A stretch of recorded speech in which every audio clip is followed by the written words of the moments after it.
It looks to me like and it's the baby boomers really driving this, yay. But they're redefining retirement.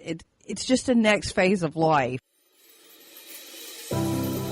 Talking with people about how to have a great retirement. This is the Rock Your Retirement Show. We don't talk about money, but we talk about almost everything else you need to rock your retirement. Now, here's your host, Kathy Klein. Today we get to eavesdrop on a conversation with Hank and Petra, who are the hosts of the podcast Hillbilly Nerd Talk. They heard Rock Your Retirement and reached out to me to be a guest on their show. We're going to start in the middle of the conversation where it's relevant to Rock Your Retirement.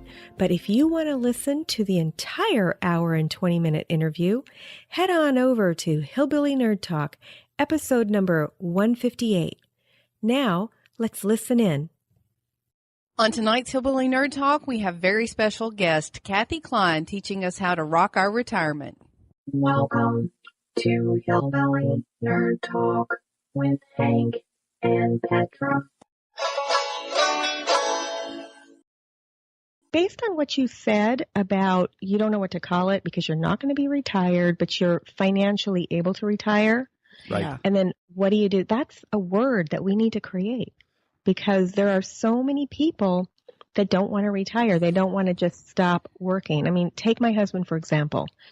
He's financially able to retire. He doesn't work per se for money, but wow, does he do a lot. I mean, he's on the board of a couple of companies. He does a ton of work. Right. Yeah. Who knows? Sometimes if these companies make money, then we'll get something for it. But basically, he just has stock. I mean, he's considered retired, but he's not sitting around watching Westworld. Right. Although we do love that show. All right. At least you're not watching it all the time. It looks to me like and it's the baby boomers really driving this, yay. But they're redefining retirement. It's just a next phase of life. They're back to being like carefree like teenagers, but with way more resources than they had as a teenager. Exactly. So you're seeing that? Absolutely. Okay, so you've got two types of people, basically. You've got people that are financially able to retire, and then you've got the people who haven't done anything. And those people they are hurting. Right. Yeah. People who have done no thought at all. And you'd be surprised at how many people, when I was a full-time financial advisor, disclaimer, I don't really do that anymore. I have a few clients that I maintain, but I don't look for new clients in that area. So you've done the financial part of it, obviously. Okay. Yeah, I've done that. And we're, I'm able to do the show, obviously. If I was still full-time, I would not have time to do that. Because when I was doing that, I had over 1,400 clients. And Wow. one day, I just said, you know what? I don't want to do this anymore. I was lucky enough and financially prepared enough to where this is going to sound stupid because my business was bringing in over 6 figures. Yeah. And I didn't even sell my business. I just walked away from it. I just said, I'm not doing this anymore. And I walked away. And I don't think that's crazy or stupid at all. In fact, I think it's one of the bravest things I've ever heard.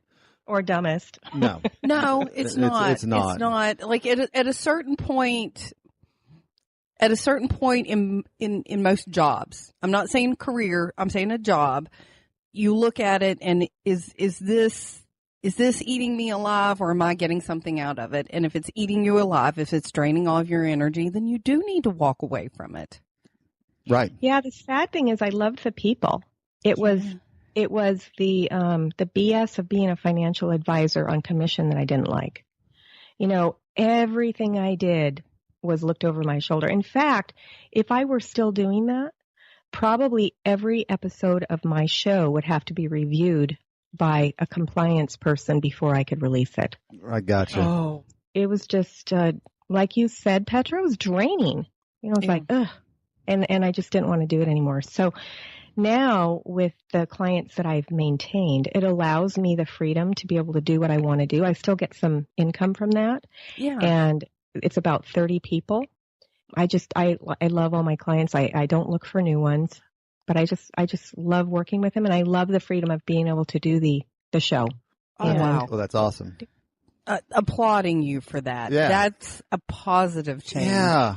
It's so rare to find somebody that can do that. And we've mentioned it on the show and in life. I try to tell anybody who will listen, who's seeking some advice on career stuff, is God, do something you like, not something that makes you money. You know, it's great if it does both. Yeah. But for God's sakes, you've got to like your career or you're just not going to like your life, right? Well, part of it is we are so tied to our stuff. We are. In this society. Did you happen to listen to the episode on the woman who retired at age 40 and moved to Costa Rica? No. Okay, so she was living in Los Angeles, and she was in a high-powered job in the rat race, and her name was Wendy Holt, and it's episode, number 9. This is Rocky Retirement. Yeah, Rocky Retirement, episode 9. And she just said, you know what? We're moving. And so she and her husband moved to Costa Rica together, and she gave up her job. He gave up his job, and she is loving it. Now, she has a bed and breakfast. So kind of like you, she can work when she wants. She doesn't have to work. But she gave up a lot of stuff. You know, Costa Rica, they don't have internet the way that we do. They just don't have what we have here. But there's something to be said for somebody who can do that, who can say goodbye to all their stuff and I agree. And I want to say that I don't want to say we're close to that level, but we are on some level like that. Me and Petra We live different than most people in our socioeconomic place. I drive a 10-year, it's more. I drive like a 12-year-old pickup truck named Elmer. Yeah. And things like that. Like I can see where that lady's going with this, and she just took it to the next level. But that's what's allowed us to be able to, we'll just say the word retire. I'm 47. I'm about to be 44, so. And honestly, I could have, if I wanted to have done this, I could have done this at age 39. Yeah. 35 probably, because we don't live an extravagant lifestyle. We don't have to have the newest clothes, the latest TVs. Instead of a flat screen, if we had a big giant projection screen that was 12 years old, it'd be just fine with me. Yeah. Yeah. Right? I'm with you. Right? These objects just can tie us down sometimes. Oh, it does. I'm going to listen to that episode 9. Okay. I think I've listened to almost all your episodes, but I don't think I've listened to that one. Because, that's inspiring. That's awesome. And I could see doing something like that in 15 years. Like, I can't see us doing it right now because we're too invigorated by this next phase. I don't think we'll ever move to Costa Rica. I don't care about giving that stuff up, but I just mean what Kathy's saying. I'm 100% on board with about we just all have too much damn stuff, right? We all do. Some of mine. Here goes. I'm an admitted hoarder of a few items. So. I mean, we're a society where every town in America has storage facilities because people have so much crap that they have to rent another space to store their all the crap. Oh, don't even get me started. We live in a pretty nice area. I would say it's upper middle class. Yeah. Uh-huh. And every single house in our community has a 3-car garage. 3-car garage. There are cars parked all over the dang street. People cannot keep their cars in the garage because they have so much crap. And then they complain when their car gets broken into or whatever. I mean, we have a Facebook group. That's just funny to me. I'm like, put your car in the garage. It's not that hard, people. Well, and I bet the houses are huge too. I bet there's enough. Like, if they wanted to designate an extra bedroom as a storage room, I'm sure that most of those houses probably have some room to keep family heirlooms or whatever. But they're huge. They're 3,500 square feet. Oh my God. And to me, they're huge. Now, my husband came from a bigger house. He came from a 5,000 square foot house. And Yeah. I said, no, we're not going to live in a house that big. That's ridiculous. Right. And so when we got married, he sold the house and we bought this one, which is still too big. I mean, I'm like, this house is way, way too big. But at this point, we're not going to move. Right. Yeah. And, but yeah, these houses are huge. I mean, when I grew up, I shared a bedroom with my sister. And when we finally we each got our own rooms, we celebrated. We're like, yay, we now have our rooms. Yeah. Right. But, Well, and go ahead. Well, I'm older than you guys. So probably not a full generation, but a little bit. You know, I'm 51. Right. And so I don't know if by the time the two of you were growing up, if the stuff, you know, had already started where everybody had their own room when they were kids. Did you all have your own rooms? No, not really. I mean, I did, but it's because my sister was older and had already moved out. But no, I was in the age group where if you had 2 or 3 brothers and sisters, most people they lived with them in the same room. Sure. Absolutely. Yeah, nothing wrong with that. Yeah, and you know, some of these problems, there's a little meme or a joke about it or something I've seen online. And it is kind of ridiculous, this first world problems. That's right. Like, and I mean, can you imagine trying to explain to somebody in rural, wherever, Africa, in Nigeria, like, okay, we have a problem in America because we have too much stuff.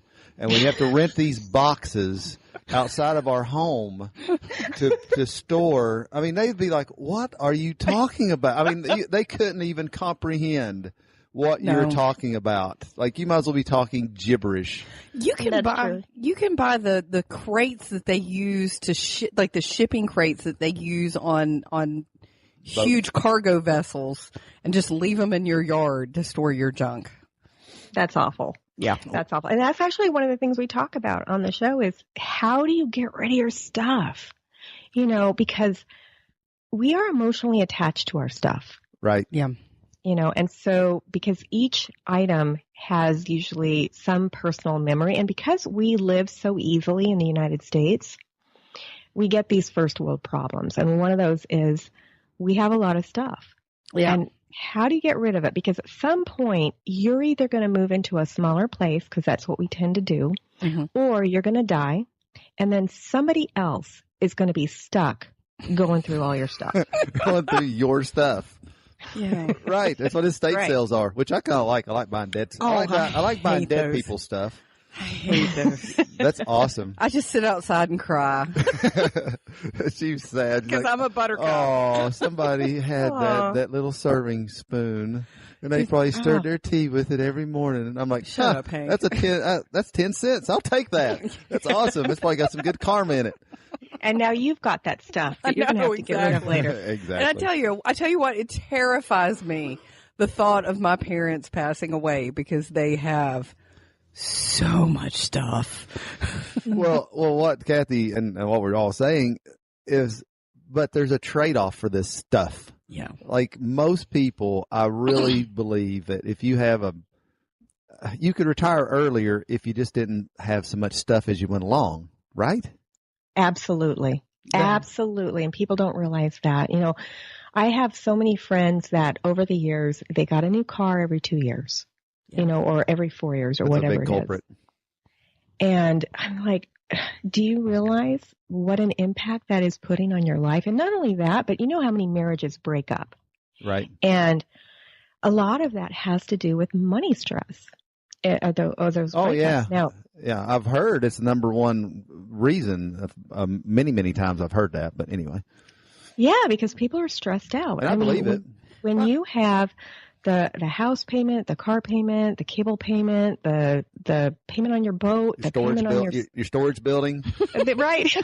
all these payments, it's a lot of weight on your shoulder.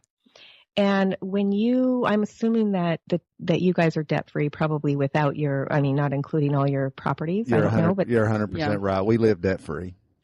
Yeah, and so that is a stress off your shoulders. Sure. You know, and that's less stress on your relationship. It's less stress on yourself. You're probably not going to get as sick. You know, your cancer is caused by stress. Yeah. A lot of it. It really bleeds over into everything. It just does.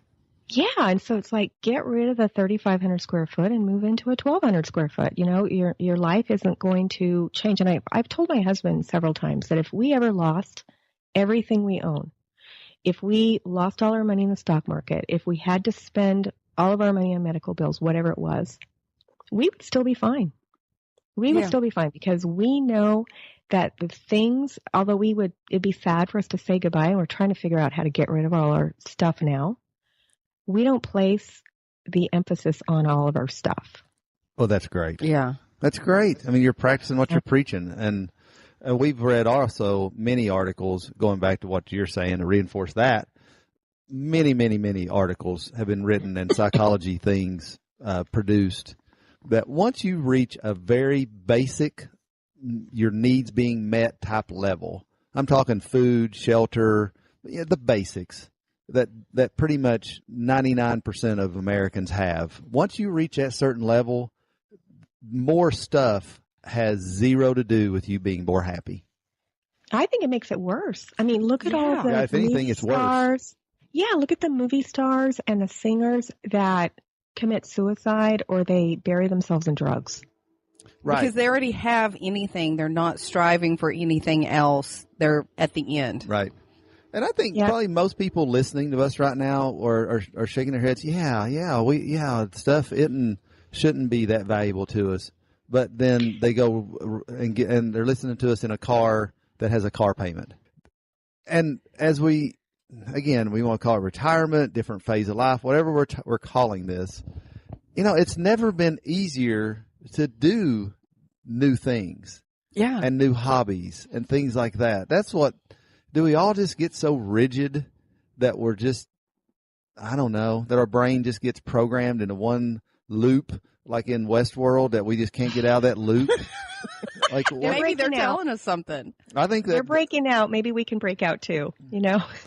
I mean, how easy is it now? Let's just face it. Something like, let's say, writing a book. Anybody can now write a book, self-publish it. Millions of people can buy it right online from your house. You can bypass all the 50 other steps you probably used to have to do even just 10, 15 years ago. Yeah. That is so true. We do. And there must be a million things like that. That's just one example that just came to my mind, but there must be, for us retired or changing careers or something later in life, if you want to stay busy, you just don't want to stay on the couch and eat bonbons all day like Petra. I'm going to keep you. There's just so many things. And it's almost heartbreaking for me to hear people, because I hear it from customers all the time when I say, "Oh, what did you do today?" "I just stayed around the house. I just didn't do nothing." That just kills me to hear that. Do you have Meetup there where you live? What do you mean? There's a site called Meetup.com. Okay. Mm-hmm. And I have had at least 3 guests on my show talk about it. Tell me about it. Yeah, tell us. So basically, Meetup is a place, it's online, but you meet in person. So let's say that you want to write a book. Okay. You could start a Meetup for aspiring authors. And you guys could get together once a month or whatever. You just put it up on Meetup, and then people join the site, and then you schedule a time to get together, either at a restaurant or at your house or whatever. When my husband and I got married, we didn't have a lot of a couple friends, and he had come from... You're saying our problems here. Keep talking. Yeah. So we had joined a Meetup where we live, and it was called Fun Friends. It doesn't exist anymore, but we met a bunch of people on this site because we would have parties and we would just do things, and we thought, wow, this is really cool. But nobody really was married or together, and so we thought we would start a Meetup. And so I started one, and it was for married people. At the time, it was for people over 40. Okay. Mm-hmm. And I've changed that to 50 because I have to be the youngest one in the group. Right. Awesome. Nice call. Just kidding. So anyway, it's for married couples or people who have been together over 2 years.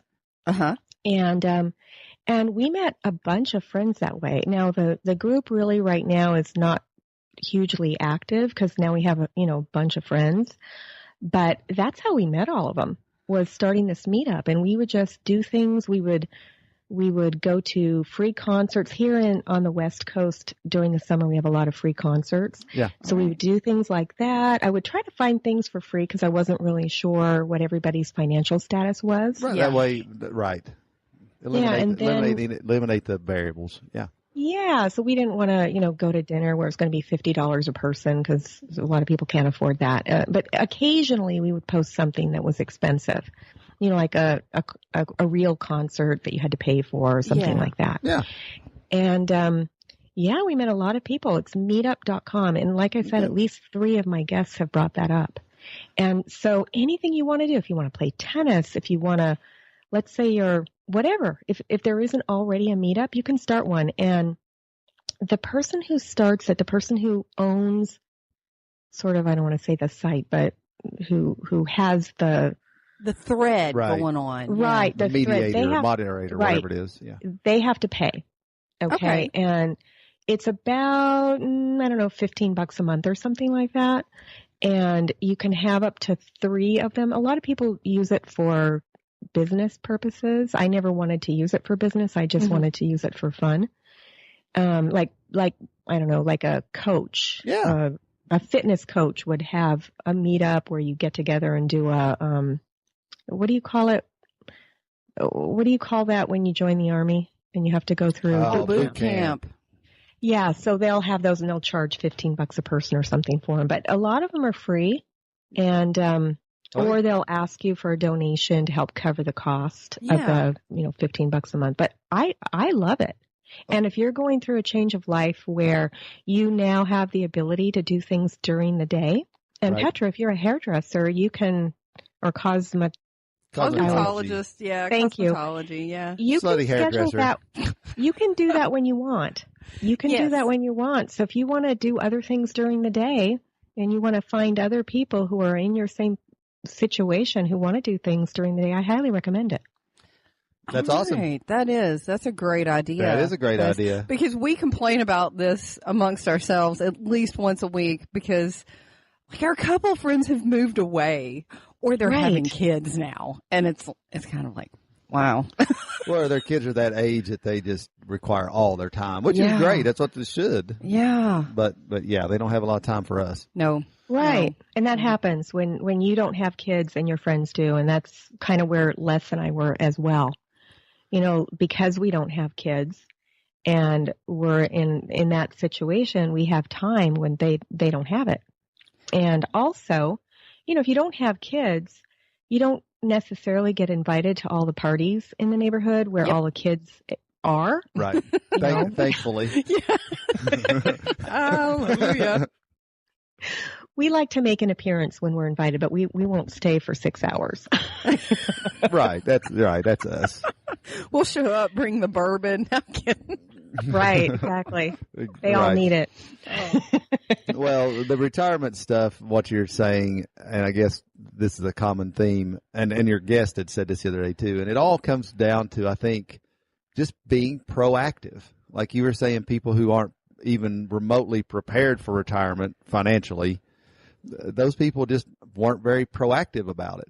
Yeah. And when you actually, like the point that me and Petra are at, we're reaching out to you.